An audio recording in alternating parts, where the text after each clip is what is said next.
उपस्थित हुआ हूँ और जो हमारे आगे के क्वेश्चन रह गए थे आज उनके बारे में हम लोग डिस्कस करेंगे भैया। तो पहला क्वेश्चन आज हमारा है, उत्तर प्रदेश किस कढ़ाई शैली के लिए विश्व प्रसिद्ध है। पहला क्वेश्चन है भैया, उत्तर प्रदेश किस कढ़ाई शैली के लिए विश्व प्रसिद्ध है। पहला ऑप्शन है सोजनी के लिए प्रसिद्ध है। दूसरा ऑप्शन है भैया, राबरी के लिए प्रसिद्ध है। सी चिकनकारी के लिए प्रसिद्ध है। डी कांथा के लिए प्रसिद्ध है। तो उत्तर प्रदेश की जो कढ़ाई शैली है वो चिकनकारी के लिए प्रसिद्ध है। किसके लिए प्रसिद्ध है भैया? चिकनकारी के लिए प्रसिद्ध है। और चिकनकारी सर्वाधिक कहाँ होती है? तो भैया लखनऊ में होती है। कहाँ होती है भैया? लखनऊ जो है वो चिकनकारी के लिए प्रसिद्ध है। चिकनकारी होता क्या है? सुई और धागे से कढ़ाई की जाती है, वही चिकनकारी कहलाती है भैया। और चिकनकारी की खोज का जो श्रेय जाता है वो किसको जाता है? खोज का जो श्रेय जाता है वो नूरजहां को जाता है। किसको जाता है भैया? नूरजहां को चिकनकारी की खोज का श्रेय जाता है। तो कौन सा ऑप्शन सही है भैया? सी वाला ऑप्शन सही है। उत्तर प्रदेश के किस कढ़ाई शैली के लिए विश्व प्रसिद्ध है? तो चिकनकारी कढ़ाई शैली के लिए विश्व में प्रसिद्ध है भैया। दूसरा क्वेश्चन है भैया, उत्तर प्रदेश का कौन सा शहर चिकनकारी साड़ियाँ नामक सुंदर कढ़ाई वाली साड़ियों के लिए प्रसिद्ध है? तो मैंने इसके पहले वाले क्वेश्चन में आपको बताया है कौन सा है भैया। तो लखनऊ जो शहर है ये चिकनकारी साड़ियों के लिए बहुत ज़्यादा फेमस है भैया। प्रयागराज किसके लिए फेमस है भैया? तो प्रयागराज संगम नगरी के लिए फेमस है। प्रयागराज में सर्वाधिक अमरूद पाए जाते हैं भैया। मेरठ किसके लिए प्रसिद्ध है भैया? तो कैंची बनाने के लिए मेरठ प्रसिद्ध है। और मुरादाबाद किसके लिए प्रसिद्ध है? तो पीतल नगरी मुरादाबाद को कहा जाता है, इसलिए यह मुरादाबाद फेमस है। नेक्स्ट क्वेश्चन भैया, निम्नलिखित में से कौन सा स्थान कांच की चूड़ियों और कांच से बनी वस्तुओं के उत्पादन के लिए जाना जाता है? तो पहला ऑप्शन है फर्रुखाबाद है। बी फिरोजाबाद है। सी फतेहपुर है। डी फैजाबाद है। तो कांच की चूड़ियों और कांच से बनी वस्तुओं के उत्पादन के लिए जाना जाने वाला शहर कौन सा है भैया? तो फिरोजाबाद है। कौन सा शहर है भैया? फिरोजाबाद है। फिरोजाबाद को ही सुहाग नगरी भी कहा जाता है। फिरोजाबाद को क्या कहा जाता है भैया? सुहाग नगरी कहा जाता है, क्योंकि यहाँ पर फिरोजाबाद में सर्वाधिक कांच के बनी चूड़ियाँ और कांच से बने मटेरियल ज़्यादा मिलते हैं, इसलिए इसे फिरोजाबाद कांच से बनी वस्तुओं के लिए उत्पादन में के लिए जाना जाता है। नेक्स्ट क्वेश्चन हमारा है भैया, नेक्स्ट क्वेश्चन है, क्रोम, सफारी और ओपेरा के बीच क्या समानता है? क्रोम, सफारी और ओपेरा के बीच क्या समानता है? ये सभी क्या हैं? पहला ऑप्शन है वेब विचरक हैं या वेब ब्राउजर हैं। बी खोजी इंजन है या सर्च इंजन है। सी सोशल मीडिया विवरण स्थल हैं, ब्रैकेट में साइट्स हैं। डी वेब सेवाएं हैं। तो भैया क्या हैं? क्रोम, सफारी और ओपेरा क्या हैं? तो क्रोम, सफारी और ओपेरा एक प्रकार के वेब ब्राउजर हैं। क्या है भैया? वेब ब्राउजर हैं। ठीक भैया, क्या है? वेब ब्राउजर हैं। इसमें कौन सा ऑप्शन सही है? तो ए वाला ऑप्शन सही है। दूसरा क्या है भैया? नेक्स्ट क्वेश्चन, क्रॉलिंग, इंडेक्सिंग और रैंकिंग शब्द किससे संबंधित है? क्रॉलिंग, इंडेक्सिंग और रैंकिंग शब्द किससे संबंधित है भैया? ए धोखाधड़ी से संबंधित है। बी सर्च इंजन से संबंधित है। सी विचारकों से संबंधित है। डी इंटरनेट सेवा प्रदाताओं से संबंधित है। तो इसमें से कौन सा ऑप्शन सही है भैया? तो क्रॉलिंग, इंडेक्सिंग और रैंकिंग जो है ये खोजी इंजन है, ये सर्च इंजन है भैया। क्या है भैया? सर्च इंजन है। तो कौन सा ऑप्शन सही है भैया? बी वाला ऑप्शन सही है। Next question, Microsoft word file में क्लिपबोर्ड की सामग्री को पेस्ट करने के लिए किस कीबोर्ड शॉर्टकट का प्रयोग किया जाता है? तो सामग्री को पेस्ट करने के लिए सारे लोगों को पता होगा किस शॉर्टकट का प्रयोग किया जाता है। तो कंट्रोल वी का प्रयोग किया जाता है। कंट्रोल प्लस वी का प्रयोग कॉपी और पेस्ट करने के लिए प्रयोग किया जाता है। नेक्स्ट क्वेश्चन है भैया, जब माइक्रोसॉफ्ट एक्सेल वर्कशीट के प्रकोष्ठों में संख्याएं प्रविष्ट की जाती हैं तो वे पूर्व निर्धारित स्थिति ब्रैकेट में है बाय डिफॉल्ट द्वारा डॉट डॉट होती हैं। तो इसमें कौन सा ऑप्शन सही है भैया? पहला है बाईं ओर संरेखित होती हैं, बी केंद्र में संरेखित होती हैं, सी दाईं ओर संरेखित होती हैं, डी समपार्श्वी या जस्टिफाइड होती हैं। तो कौन सा ऑप्शन सही है भैया इसमें? जब माइक्रोसॉफ्ट एक्सेल वर्कशीट के प्रकोष्ठों में संख्याएं प्रविष्ट की जाती हैं तो वे पूर्व निर्धारित स्थिति द्वारा दाईं ओर संरेखित हो जाती हैं। कहाँ संरेखित हो जाती हैं भैया? तो दाईं ओर संरेखित हो जाती हैं। तो सी वाला ऑप्शन सही है। नेक्स्ट भैया, एमएस पावर पॉइंट में dot dot MS power point में आपको एक विषय से समस्त संरूपण फॉर्मेटिंग को कॉपी करने और इसे दूसरे विषय में प्रयोग करने में सहायता प्रदान करता है। कौन सहायता प्रदान करता है भैया? फॉर्मेट स्लाइड प्रदान करता है, फॉर्मेट ऑल प्रदान करता है, फॉर्मेट पेस्ट प्रदान करता है या फॉर्मेट प्रिंटर प्रदान करता है। तो कौन सा ऑप्शन सही है? एमएस पावर पॉइंट में आपको एक विषय से समस्त संरूपण फॉर्मेटिंग को कॉपी करने और उसे दूसरे विषय में प्रयोग करने में सहायता प्रदान करता है। तो कौन सहायता प्रदान करता है भैया? फॉर्मेट पेंटर जो है यह सहायता प्रदान करता है। तो डी वाला ऑप्शन सही है भैया। नेक्स्ट क्वेश्चन कौन सा है हमारा? नेक्स्ट क्वेश्चन है भैया, नींबू निचोड़ने की मशीन है। बढ़िया क्वेश्चन है। नींबू निचोड़ने की मशीन है, प्रथम श्रेणी का उत्तोलक है, बी द्वितीय श्रेणी का उत्तोलक है, सी तृतीय श्रेणी का उत्तोलक है, डी कोई नहीं है। तो कौन सा ऑप्शन सही है भैया? तो हम पहले आपको बताते हैं प्राथमिक श्रेणी के उत्तोलक कौन से होते हैं। तो प्राथमिक श्रेणी के जो उत्तोलक होते हैं भैया, प्राथमिक श्रेणी के जो उत्तोलक होते हैं वो आयास और भार के बीच, आयास और भार के बीच भैया, आयास और भार के बीच आलम्ब होता है। क्या होता है? आलम्ब होता है। आयास और भार के बीच क्या होता है? आयास और भार के बीच आलम्ब होता है। तो इसके जो प्राथमिक श्रेणी के उत्तोलक होते हैं, जैसे प्राथमिक श्रेणी के उत्तोलक, प्राथमिक श्रेणी के जो उत्तोलक होते हैं भैया कौन सा हो गए? प्राथमिक श्रेणी के उत्तोलक का उदाहरण है, प्राथमिक श्रेणी के उत्तोलक कौन से हो जाएंगे? प्राथमिक श्रेणी के उत्तोलक तो आपका कैंची प्राथमिक श्रेणी का उत्तोलक है। प्लायर जो है ये भैया प्राथमिक श्रेणी का उत्तोलक है। दूसरा भैया झूला जो है ये प्राथमिक श्रेणी के उत्तोलक हैं। झूला जो है भैया ये प्राथमिक श्रेणी के उत्तोलक हैं। दूसरा भैया आपका द्वितीय श्रेणी के उत्तोलक कौन से होते हैं? तो द्वितीय श्रेणी के उत्तोलक क्या होते हैं भैया? आलम्ब और आयास के बीच, आलम्ब और आयास के बीच, आलम्ब और आयास के बीच, आलम्ब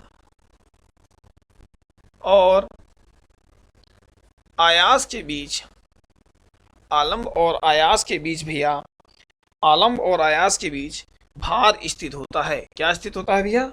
आलम्ब और आयास के बीच भार स्थित होता है। क्या स्थित होता है? भार स्थित होता है। किसके बीच स्थित होता है? तो आलम्ब और आयास के बीच भार स्थित होता है। तो ये कौन से श्रेणी के उत्तोलक हो गए? तो भैया ये सेकेंड श्रेणी के उत्तोलक हो गए। इसको भी हमको जानना है कि द्वितीय श्रेणी के उत्तोलक कौन से होते हैं। तो आलम्ब और आयास के बीच भार स्थित होता है, इसलिए ये कौन से हो गए? द्वितीय श्रेणी के उत्तोलक हो गए। उदाहरण कौन कौन से हैं भैया? तो उदाहरण आपको पता भी होगी कि कौन कौन से द्वितीय श्रेणी के उदाहरण हैं। उदाहरण आपका सरौता। दूसरा आपका उत्तोलक कौन सा हो गया भैया? नींबू निचोड़ने की मशीन, नींबू निचोड़ने की मशीन। नींबू निचोड़ने की मशीन। ये कौन सी उत्तोलक है? तो द्वितीय श्रेणी के उत्तोलक हैं। तीसरा है भैया आपका तृतीय श्रेणी के उत्तोलक। तो तृतीय श्रेणी के जो उत्तोलक होते हैं वो कौन से उत्तोलक होते हैं? तृतीय श्रेणी के जो उत्तोलक होते हैं वो आलम्ब और आलम्ब आलम्ब आलम्ब और भार के मध्य, आलम्ब और भार के मध्य कौन स्थित होता है भैया? तो अयास स्थित होता है। क्या स्थित होता है भैया? अयास स्थित होता है। और इसके जो उदाहरण है भैया वो कौन कौन से उदाहरण हैं? उदाहरण कौन कौन से हैं? तृतीय श्रेणी के उदाहरण कौन कौन से हैं? तो तृतीय श्रेणी के जो उदाहरण है भैया आपके कौन कौन से हैं? चिमटा, चिमटा भैया तृतीय श्रेणी का। किसान का हल, किसान का हल, किसान का हल। और तीसरा जो आपका है भैया वो हाथ, मनुष्य का हाथ। क्या लिख लेंगे भैया? मनुष्य का जो हाथ है, मनुष्य का हाथ, मनुष्य का जो हाथ है ये तृतीय श्रेणी का उत्तोलक है। ठीक भैया। इसमें से नींबू निचोड़ने की मशीन क्या है? तो नींबू निचोड़ने की जो मशीन है वो द्वितीय श्रेणी का उत्तोलक है। ठीक भैया। नेक्स्ट क्वेश्चन की बात करते हैं हम लोग। जी का मान न्यूनतम होता है। पहला है ए विषुवत रेखा पर, बी उत्तरी ध्रुव पर, सी दक्षिणी ध्रुव पर, डी कोई नहीं। तो जी का मान सबसे ज्यादा कम कहाँ होता है? तो जी का सबसे ज्यादा मान कम विषुवत रेखा पे होता है। कहाँ होता है? तो 0 डिग्री पर जी का मान सबसे कम होता है। और सबसे अधिक जो मान है भैया, सबसे अधिक मान, सबसे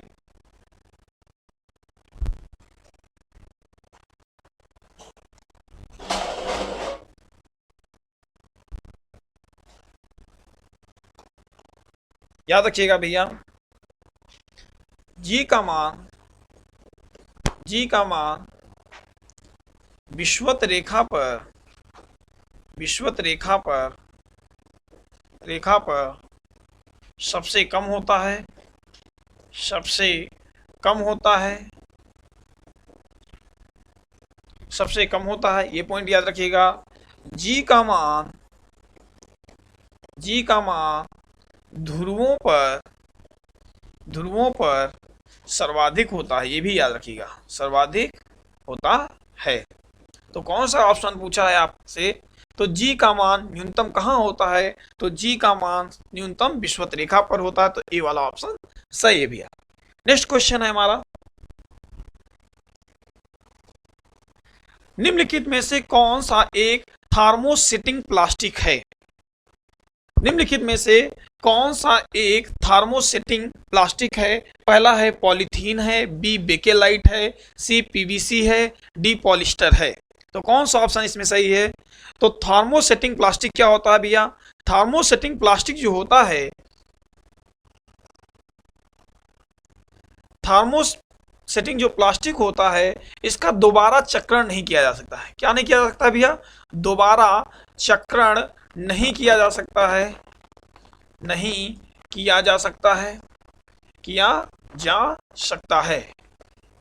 इसका मतलब ये हुआ कि थर्मोसेटिंग जो प्लास्टिक होती है भैया, एक बार गर्म करने पर तो ये मुलायम हो जाती है, एक बार गर्म करने पर तो ये मुलायम हो जाती है और ठंडे होने पर ये कठोर हो जाती है। और जब ये कठोर हो जाती है तो इसको दोबारा से गर्म नहीं किया जा सकता है या दोबारा से इसका चक्रण नहीं किया जा सकता है। तो ऐसी प्लास्टिक क्या कहलाती है?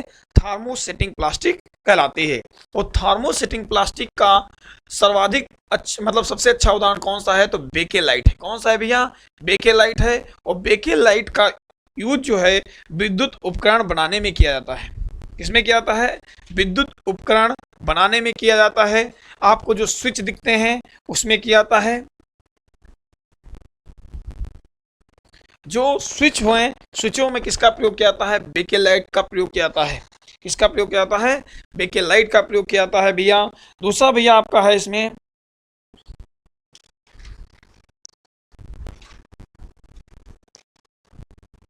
बेकेलाइट हो गया, मेलामाइन हो गया, मेलामाइन, मेलामाइन हो गया, ड्यूरोप्लास्ट हो गया, ड्यूरोप्लास्ट, ये सब क्या हैं? ये सब थर्मोसेटिंग प्लास्टिक हैं। Bakelite, melamine, Duroplast. मेलामाइन क्या होते हैं? मेलामाइन उपकरण आप लोग जाते होंगे निमंत्रण खाने के लिए, तो जो प्लेट आती है आपके पास जिसमें आप लोग खाना खाते हैं वो मेलामाइन का उदाहरण है भैया। ठीक, जो पाइप होते हैं वो किसका उदाहरण है भैया? ड्यूरोप्लास्ट के उदाहरण है। ठीक, नेक्स्ट क्वेश्चन आपका है, त्वरित चांदी निम्नलिखित में से किसका एक उत्पाद है?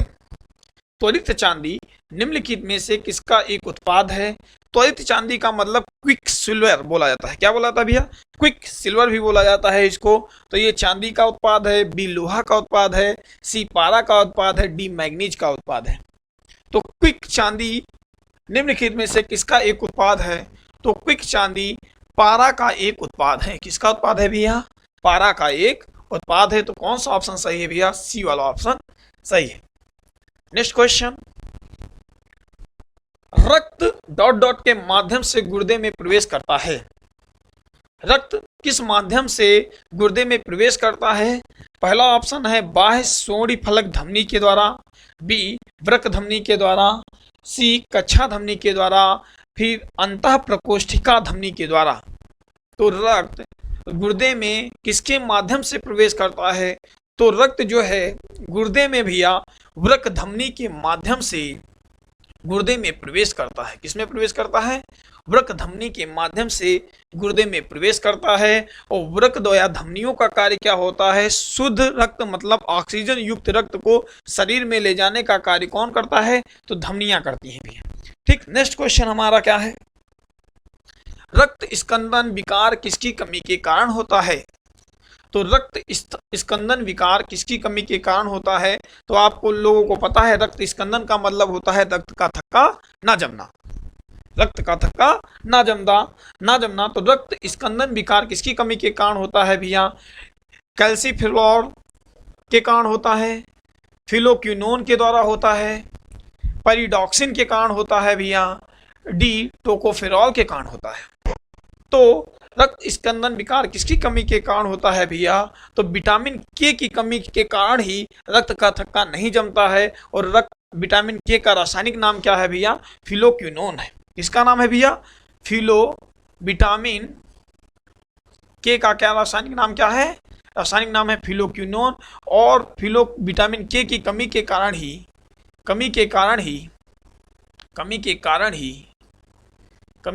ही क्या नहीं जमता है भैया? रक्त का थक्का नहीं जमता है। रक्त का थक्का नहीं जमता है। ठीक भैया, तो ये पॉइंट याद रखिएगा। ठीक, टोकोफेरॉल किसका रासायनिक नाम है? कैल्सिफेरॉल किसका रासायनिक नाम है? पेरिडॉक्सिन किस विटामिन का रासायनिक नाम है? तो आप लोग कमेंट बॉक्स में इसको बताएंगे कि इसका रासायनिक नाम क्या है। नेक्स्ट क्वेश्चन क्या है, मानव प्लीहा नियंत्रित करता है। मानव प्लीहा नियंत्रित करता है। पहला ऑप्शन है रक्त आयतन को नियंत्रित करता है, बी ऑप्शन नाड़ी दर को नियंत्रित करता है, सी हृदय स्पंदन को नियंत्रित करता है, डी हार्मोन उत्सर्जन को नियंत्रित करता है। तो मानव प्लीहा जो नियंत्रित करता है वो रक्त आयतन को नियंत्रित करता है। किसको नियंत्रित करता है भैया? मानव प्लीहा जो नियंत्रित करता है वो रक्त आयतन को नियंत्रित करता है। तो ए वाला ऑप्शन सही है। नेक्स्ट भैया, जुलाई 2000, ये क्वेश्चन है, जुलाई 2022 में कौन सा जिला देश का पहला हर घर जल प्रमाणित जिला बन गया है? जुलाई 2022 में कौन सा जिला देश का पहला हर घर जल प्रमाणित जिला बन गया है? पहला ऑप्शन है आगरा, बी वाला ऑप्शन बुरहानपुर है। तो कौन सा जिला बन गया है भैया? तो ये मध्य प्रदेश का जिला है, मध्य प्रदेश का जिला है बुरहानपुर। और बुरहानपुर जो है ये हर घर जल प्रमाणित जिला बन गया है। कौन सा जिला बन गया? हर घर जल प्रमाणित जिला जो देश का पहला है, जिला बन गया है जो देश का पहला है, जो देश का भैया पहला है। ठीक भैया, तो कौन सा ऑप्शन सही है? तो बी वाला ऑप्शन सही है। नेक्स्ट क्वेश्चन भैया क्या है हमारा, नेक्स्ट क्वेश्चन है भैया, अगस्त 2022 में कौन देश मासिक धर्म उत्पाद निःशुल्क उपलब्ध कराने वाला विश्व का पहला देश बन गया है? मोस्ट इंपॉर्टेंट क्वेश्चन है भैया, ये मोस्ट इंपॉर्टेंट क्वेश्चन है, इसको याद रखिएगा जरूर। अगस्त 2022 में कौन सा देश मासिक धर्म उत्पाद निःशुल्क उपलब्ध कराने वाला विश्व का पहला देश बन गया है? ए नॉर्वे बन गया है, बी आयरलैंड बन गया है, सी मैक्सिको बन गया है, डी स्कॉटलैंड बन गया है। तो कौन सा देश बन गया है भैया? तो स्कॉटलैंड बन गया है। कौन सा देश बन गया है भैया? डी ऑप्शन, स्कॉटलैंड जो है मासिक धर्म उत्पाद निःशुल्क उपलब्ध कराने वाला विश्व का पहला देश बन गया है। नेक्स्ट क्वेश्चन भी आ गया है, अगस्त 2022 में आसियान भारत विदेश मंत्रियों की बैठक कहाँ आयोजित हुई? आसियान भारत विदेश मंत्रियों की बैठक कहाँ आयोजित हुई? तो विदेश मंत्री कौन है? तो जयशंकर हैं। इसका आयोजन कहाँ किया गया है उसके बारे में पूछ रहा है, इसकी बैठक कहाँ हुई आसियान की? पहला ऑप्शन है नई दिल्ली में हुई, बी जकार्ता में हुई, सी थिम्पू में हुई, डी नोम पेनो में हुई। कहाँ हुई भैया? तो नोम पेनो जो है, नोम पेन ये किसकी राजधानी है भैया? तो कंबोडिया की राजधानी है। इसका आयोजन कहाँ किया गया भैया? तो नोम पेन में किया गया, याद रखिएगा। नेक्स्ट क्वेश्चन क्या है भैया हमारा, अगस्त 2022 में भारत की किस संस्था द्वारा भारत का पहला मैन्युफैक्चरिंग विनिर्माण इंडेक्स फंड जारी किया गया? बहुत अच्छा क्वेश्चन है। अगस्त 2022 में भारत की किस संस्था द्वारा भारत का पहला मैन्युफैक्चरिंग विनिर्माण इंडेक्स फंड जारी किया गया? पहला है बजाज फाइनेंस के द्वारा जारी किया गया, बी ऑप्शन टाटा फाइनेंस समूह के द्वारा जारी किया गया, सी नवी म्यूचुअल फंड के द्वारा जारी किया गया, या डी HDFC म्यूचुअल फंड के द्वारा जारी किया गया। तो कौन सा ऑप्शन सही है? आप लोग कमेंट बॉक्स में बताइए कि कौन सा सही है भैया। तो नवी म्यूचुअल फंड के द्वारा भारत का पहला मैन्युफैक्चरिंग इंडेक्स फंड जारी किया गया।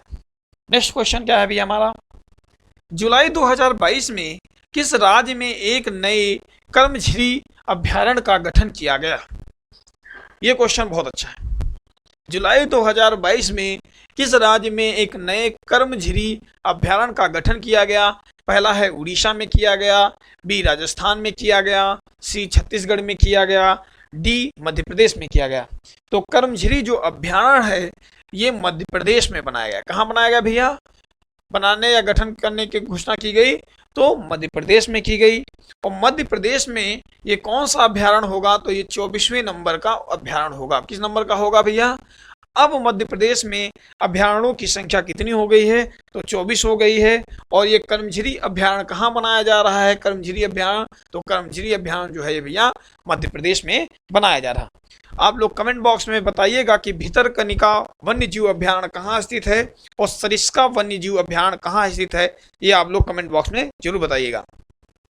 नेक्स्ट क्वेश्चन है, अगस्त 2022 में किस भारतीय महिला ने वर्ल्ड वुमेन एंटरप्रेन्योर्स अवार्ड जीता है?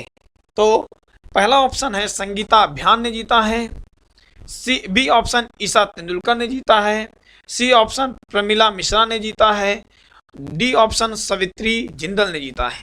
तो कौन सा ऑप्शन सही है भैया? तो इसमें से जो ऑप्शन सही है वो संगीता अभियान ने जीता है, ये वाला ऑप्शन सही है। नेक्स्ट क्वेश्चन क्या है हमारा, ये बहुत अच्छा क्वेश्चन है। उत्तर प्रदेश हिंदी संस्थान द्वारा वर्ष 2021 का सुभद्रा कुमारी चौहान बाल साहित्य सम्मान किसे प्रदान करने की घोषणा की गई है भैया? तो सुमन भारद्वाज को की गई है, बी निहारिका सक्सेना को की गई है, सी बिमला रस्तोगी को की गई है, डी अंजना पाठक को की गई है। तो किसको उत्तर प्रदेश हिंदी संस्थान द्वारा वर्ष 2021 का सुभद्रा कुमारी चौहान बाल साहित्य सम्मान किसे प्रदान करने की घोषणा की गई है? तो बिमला रस्तोगी को की गई है। किसको की गई है भैया? बिमला रस्तोगी को की गई है। तो सी वाला ऑप्शन सही है। नेक्स्ट क्वेश्चन क्या है हमारा, बर्मिंघम यूके में आयोजित 22वें राष्ट्रमंडल खेल 2022 में किस देश की तैराक एम्मा मैकयोन ने सबसे अधिक 8 पदक जीते हैं? सबसे अधिक 8 पदक किस तैराक ने जीते हैं? Emma McKeown. ये कहाँ की निवासी हैं? तो पहला ऑप्शन है कनाडा की निवासी रही हैं भैया, ऑस्ट्रेलिया की निवासी रही हैं, सी इंग्लैंड की रही हैं, डी न्यूजीलैंड की रही हैं। तो एम्मा मैक्योन जो है ये भैया ऑस्ट्रेलिया की हैं। कहाँ की हैं? ऑस्ट्रेलिया की हैं। और ऑस्ट्रेलिया की राजधानी क्या है? ऑस्ट्रेलिया की राजधानी कैनबरा है भैया। क्या है? कैनबरा है। और इन्होंने 6 स्वर्ण पदक, 6 स्वर्ण पदक, 1 रजत पदक, 1 रजत पदक और 1 कांस्य पदक जीता है। ठीक भैया, तो ये कौन सा ऑप्शन सही है? बी वाला ऑप्शन सही है। नेक्स्ट क्वेश्चन हमारा क्या है? जैव विविधता का अर्थ क्या है? जैव विविधता का अर्थ क्या है? तो विभिन्न प्रकार के पादप एवं वनस्पति, बी ऑप्शन विभिन्न प्रकार के जंतु, सी एक निर्धारित क्षेत्र में विभिन्न प्रकार के पादप एवं जंतु, डी विभिन्न प्रकार के विदेशागत पादप एवं जंतु। तो जैव विविधता कब मनाई जाती है भैया? तो जैव विविधता दिवस जो है, जैव विविधता दिवस जो है मनाया जाता है, कब मनाया जाता है? तो भैया 22 मई को मनाया जाता है। कब मनाया जाता है? 22 मई को जब मनाया जाता है।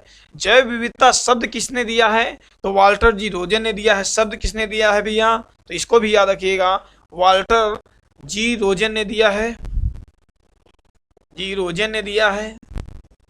कहीं कहीं आपको देखने को मिलेगा भैया कि 1986 में दिया है, कहीं कहीं आपको देखने को मिलेगा कि 1988 में दिया है। कब दिया है? 1988 में दिया गया है। लेकिन जो सही माना गया है उसको किसको माना गया? 1986 को माना गया है। तो ये भी याद रखिएगा कि जैव विविधता शब्द किसने दिया है? तो वाल्टर जी रोजन ने दिया है। इसको भी याद रखिएगा।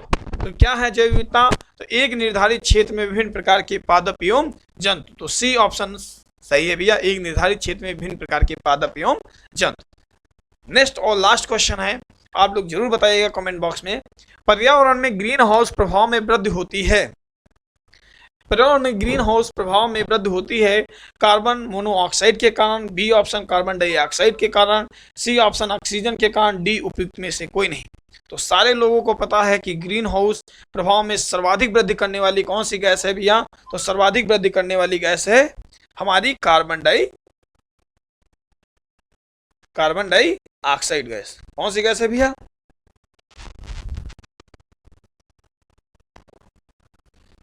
पर्यावरण में ग्रीन हाउस प्रभाव में वृद्धि करने वाली कौन सी गैस है भैया?